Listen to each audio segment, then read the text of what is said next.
Welcome to Guide Guru. We hope this video helps. You start by installing driver talent and immediately create a system restore point so you can recover if something goes wrong. Run the initial scan to detect missing, outdated, or corrupted drivers. This gives you a prioritized list. Once done, make sure to enable offline driver backup and select a restore path, because backups let you roll back quickly.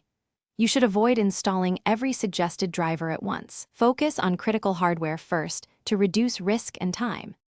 You now analyze the scan results and prioritize drivers that affect core functionality, network, graphics, and chipset, because they impact stability most.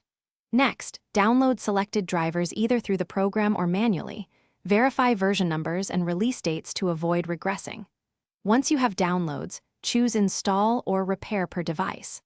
Also, use the built-in scheduler to stagger updates and reduce repeated reboots, which keeps your workflow smooth. If a driver prompts for firmware, double-check the vendor notes before proceeding. You finish by rebooting after critical installs and immediately validating devices in Device Manager so you confirm the fix. If something misbehaves, use driver talent's rollback or your earlier restore point to revert. Doing this quickly prevents data loss. Once stable, export a driver pack for offline reinstall or future migrations to save time.